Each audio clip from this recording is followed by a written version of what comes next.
नमस्कार, मैं हूं दीपक चौरसिया। रात के 9 बजे हैं और वक्त है खोज खबर का। वक्त हो गया है खबर लेने का और खबर देने का। आज खोज खबर में हम बात करेंगे जिद्दी मौलाना साद की जाहिल जमात की, जिसने पूरे देश की नाक में दम कर रखा है। इसी जमात के कारण देश में कोरोना के केस लगातार बढ़ते जा रहे हैं, मौत का आंकड़ा भी बढ़ता जा रहा है। आज खोज खबर में इसी मुद्दे पर बहस करेंगे कि क्यों ना जाहिल जमात के मौलाना साद पर गैर इरादतन हत्या की जगह हत्या का केस चला जाए। 304 नहीं 302 चला जाए। लेकिन उससे पहले आपको इस वक्त की एक बड़ी खबर दे देते हैं। वो है इस वक्त की ब्रेकिंग न्यूज। उत्तर प्रदेश में तबलीगी जमात ने कहर ढाया है। लखनऊ के केजीएमयू अस्पताल में 727 कोरोना मरीजों के सैंपल आए हैं। इनमें से 575 मरीज तबलीगी जमात और उनके कारण संक्रमित हुए लोग हैं। यूपी में कुल कोरोना संक्रमित में से 80% लोग जमात से जुड़े हुए हैं। लखनऊ, आगरा, नोएडा, सहारनपुर और मेरठ जैसे शहरों में तबलीगी जमात का असर साफ देखा जा सकता है। यहां मैं एक बात और बता दूं कि सहारनपुर में यह कहा जा रहा है कि मौलाना साद के जो कुनबा है उससे जुड़े हुए 2 लोग यानी उनके 2 रिश्तेदार कोरोना पॉजिटिव पाए गए हैं।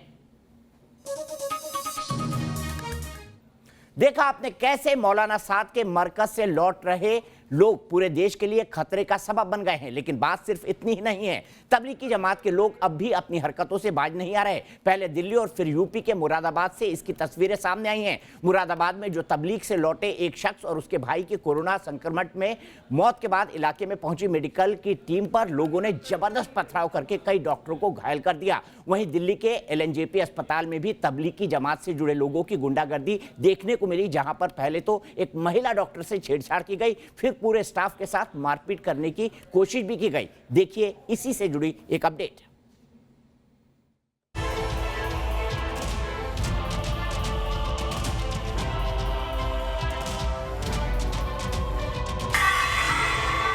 कहीं मेडिकल टीम पर हमला,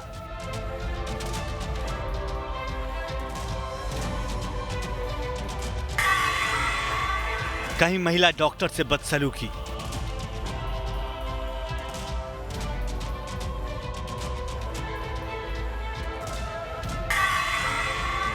कहीं पुलिस की टीम पर पथराव।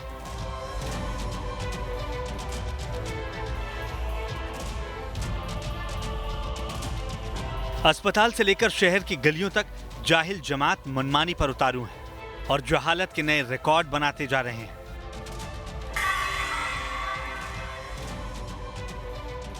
सड़कों पर पड़े पत्थर, पास ही खड़ी टूटी फूटी गाड़ी और तंग गलियों से पत्थर की बरसात। ये तस्वीर उत्तर प्रदेश के मुरादाबाद की है, जहां स्वास्थ्य कर्मियों की टीम पर हमला हुआ। हाजी नेक मस्जिद के इलाके में तबलीग से जुड़े एक कोरोना पॉजिटिव शख्स की मौत के बाद जब स्वास्थ्य विभाग की टीम इलाके में जांच करने पहुंची तो वहां उन पर पत्थर बरसाए गए। स्वास्थ्य कर्मियों को ईंट पत्थर से गहरे जख्म लगे। एक डॉक्टर और एक टेक्नीशियन की हालत गंभीर बताई जा रही है। एकदम से काफी भीड़ आ गई, हजारों की तादाद में निकल के सबने आवाज लगा दी अपने आस पड़ोस से। तैयार तो पहले से ही वो लोग, उन्होंने एकदम कहा बोले गाड़ी में से उतरो। जब पत्थर बरसाने चालू करे तो सर हम अपनी जान बचा के भागे। भीड़ रुक रुक कर काफी देर तक वहां पथराव करती रही, जिसके बाद पुलिस को मौके पर आकर मोर्चा संभालना पड़ा।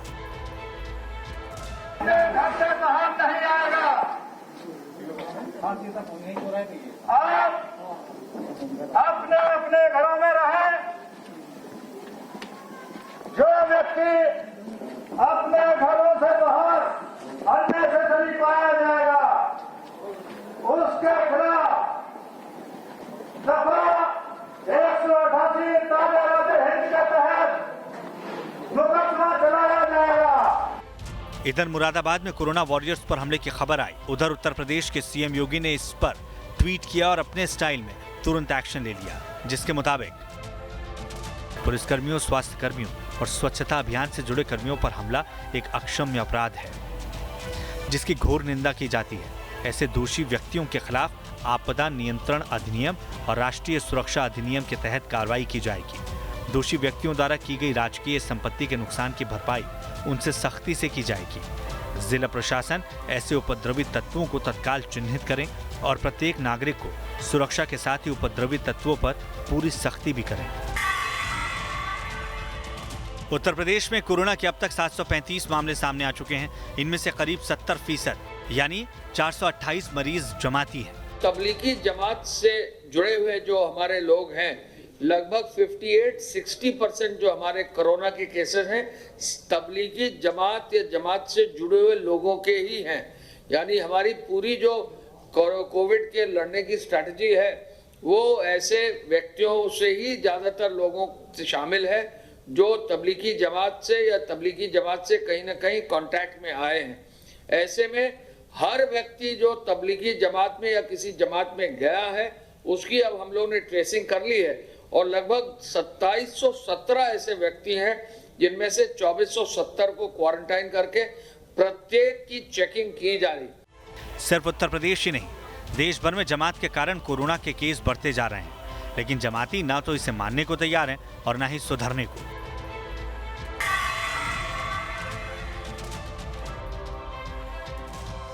गाजियाबाद के अस्पताल में नर्सों से छेड़छाड़ करने के बाद अब दिल्ली के LNJP अस्पताल में इलाज करा रहे जमाती ने न सिर्फ एक महिला डॉक्टर से छेड़छाड़ की, बल्कि अस्पताल के स्टाफ ने इसका विरोध किया तो उनसे मारपीट करने की कोशिश भी की गई। यह है वो चिट्ठी जो रेजिडेंट डॉक्टर्स एसोसिएशन ने लोक नायक अस्पताल प्रशासन को लिखी, जिसमें साफ साफ लिखा है कि अस्पताल में जमात से जुड़े कोरोना मरीज ने हंगामा किया, ड्यूटी पर तैनात महिला डॉक्टर को अपशब्द कहे गए, जिसके बाद डॉक्टर अपनी ड्यूटी रूम में चले गए, लेकिन लोग वहां भी पहुंच गए और दरवाजा तोड़ने की कोशिश की। आश्चर्य की बात है कि जो हमला करने वाला है वो भी तबलीगी जमात का ही है। ऐसे में कई सवाल उठ खड़े होते हैं और इस पूरे मामले की शिकायत पुलिस से डॉक्टर एसोसिएशन की तरफ से कर दी गई है। पुलिस सख्त है और सरकार के तेवर भी तल्ख हैं। एक महिला डॉक्टर के साथ अभद्रता की है उन्होंने और पुलिस को बुला लिया गया है, उसके खिलाफ कानूनी कार्रवाई की जा रही है और सख्त कानूनी कार्रवाई की जाएगी। जमातियों की जहालत का दिल्ली में ये कोई पहला मामला नहीं था। इससे पहले नरेला में क्वारंटाइन में 2 जमाती खुले में शौच कर चुके हैं। इसके साथ ही यूरिन से भरे बैग फेंकने का इल्जाम भी जमातियों पर लग चुका है। जमातियों के कारण ही इस वक्त दिल्ली कोरोना विस्फोट के मुहाने पर है। दिल्ली में कोरोना के 1561 केस सामने आ चुके हैं। इनमें से 71% करीब 1080 केस जमात से जुड़े लोगों के हैं। लेकिन जिद्दी मौलाना की जाहिल जमात अभी भी सुधरने को तैयार नहीं है। Team news nation.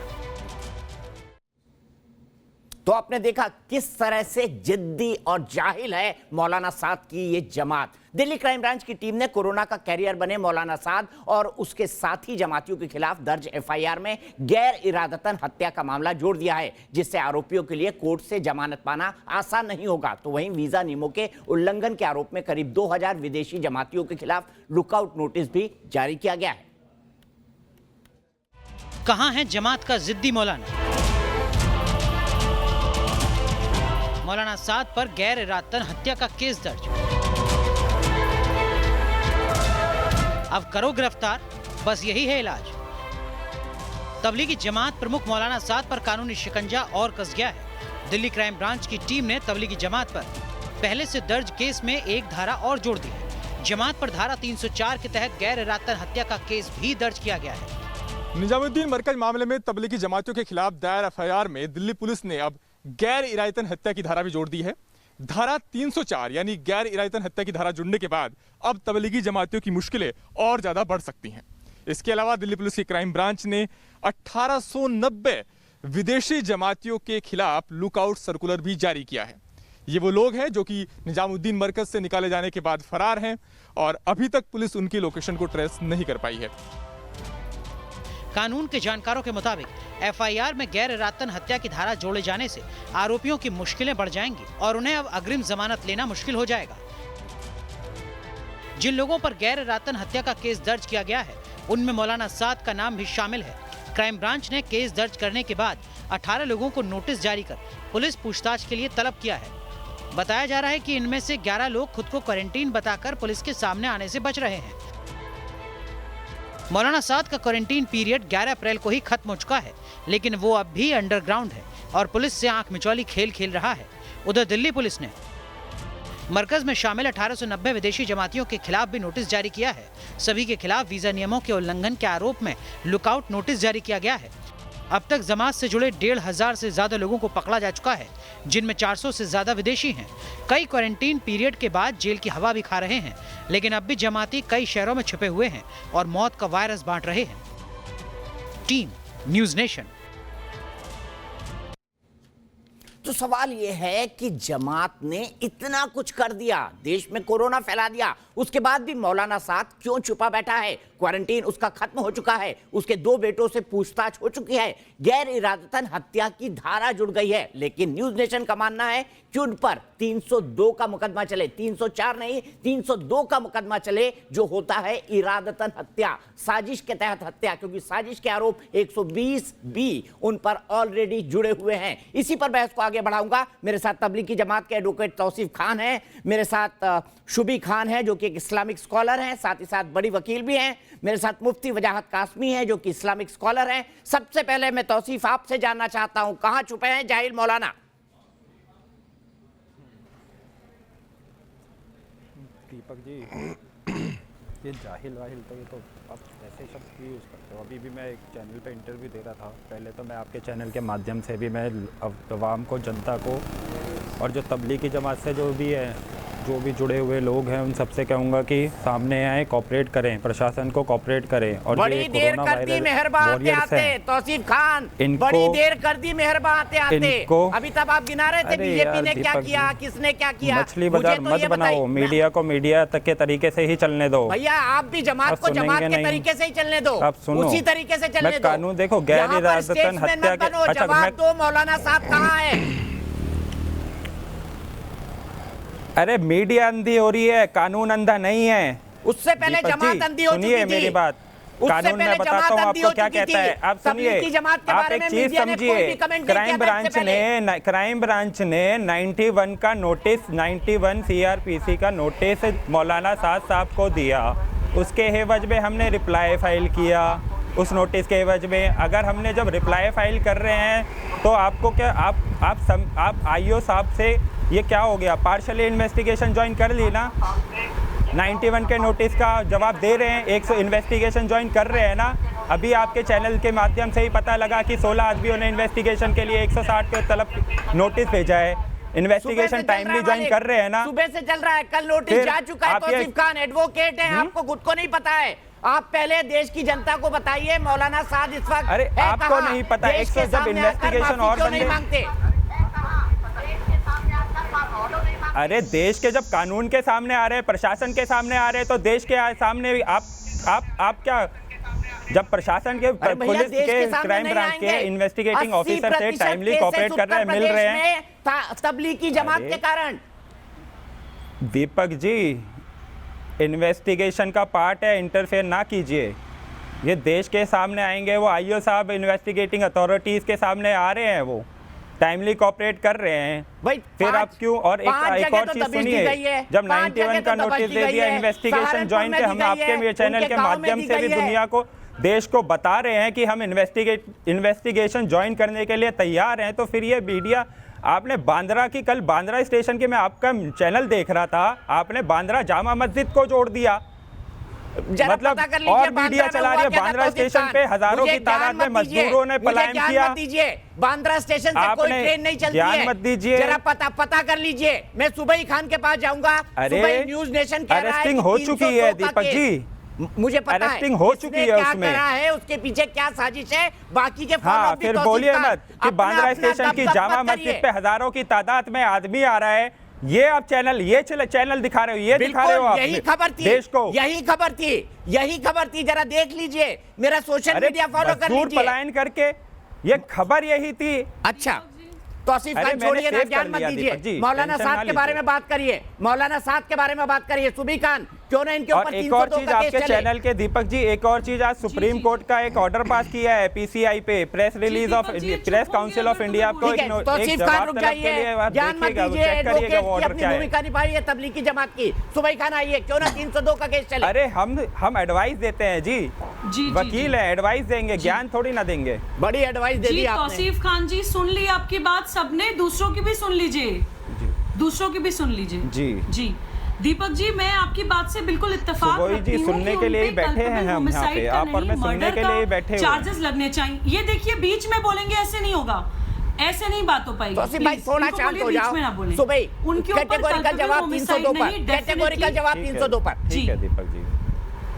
ठीक है दीपक जी, कैटेगोरिकल जवाब ही दे रही हूँ दीपक जी, उनके ऊपर डेफिनेटली 302 लगना चाहिए, क्योंकि मर्डर के चार्जेस में और कल्पेबल होमिसाइड के चार्जेस में एक बहुत फाइन लाइन होती है। वो फाइन लाइन होती है डेफिनेट इंटेंट टू कॉज इतना हर्ट कि जो सामने वाले का मर्डर हो जाए, डेथ हो जाए। और उस इंटेंट पे हम बिल्कुल भी शक इसलिए नहीं कर सकते हैं कि वहां पे तो वो ये बोल रहे थे कि आप मस्जिदों में आइए, अल्लाह मालिक है, कोई नुकसान नहीं देगा। अगर एक्चुअली में उनका ये बिलीफ था कि अल्लाह मालिक है, कोरोना कोई नुकसान नहीं देगा, तो आज वो खुद क्वारंटाइन में क्यों बैठे हैं?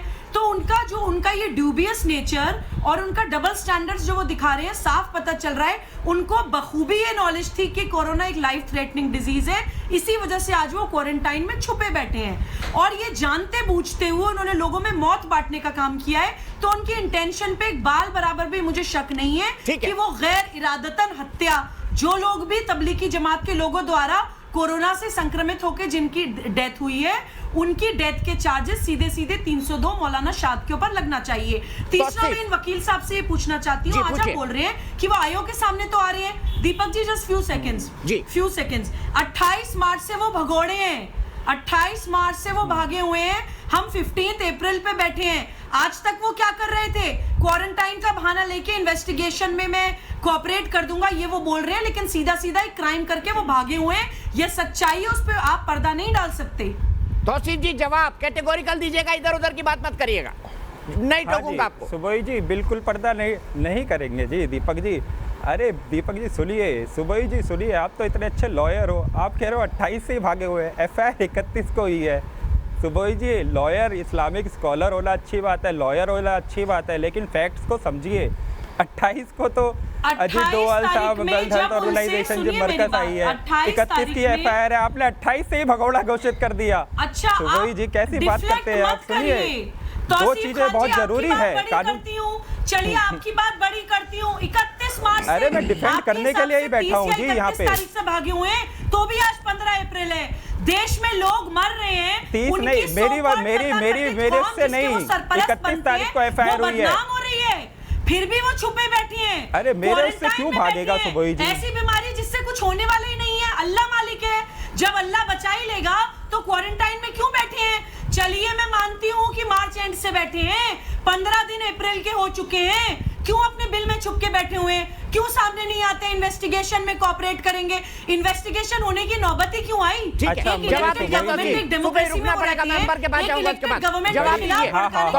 दीजिए। अगर आप वकील हैं तो आपको ये भी पता है कि ये भी एक पनिशेबल ऑफेंस है। सुबोई जी, कल प्रधानमंत्री जी ने नेशन को एड्रेस किया है कि अभी 3 तारीख तक लॉकडाउन, 3 मई तक लॉकडाउन बढ़ा दिया गया है। जो अभी भी उन्होंने स्टे सेफ स्टे होम का ये सारी जगह ये जागरूकता अभियान चल रहा है। आप 3 तारीख तक आप ये बताइए, आप बीच में बोलने पे मजबूर होना पड़ेगा। अरे आपने पूरे देश आप बताइए, मैं प्रधानमंत्री जी की बात सुनेंगे या मीडिया की बात सुने? मुतासिफ, प्रधानमंत्री जी की बात सुनेंगे या मीडिया की बात सुने? आप मुझे जवाब दे दे, दीपक जी और सुबोई जी दोनों ही जवाब दे दो आप मुझे। अब आप इस महामारी को फैलाने के जिम्मेदार हैं। आप मेरे को सवाल का शर्म नहीं आ रही आपको? शर्म नहीं आ रही आपको? आप इस महामारी को फैलाने के जिम्मेदार हैं। जब पहली बार दिल्ली सरकार ने कहा, हो गई है जी, जब पहली बार दिल्ली सरकार ने कहा, जब पहली बार केंद्र सरकार ने कहा, तो मरकज ने वहां पर क्यों लोगों को इकट्ठा करके रखा था?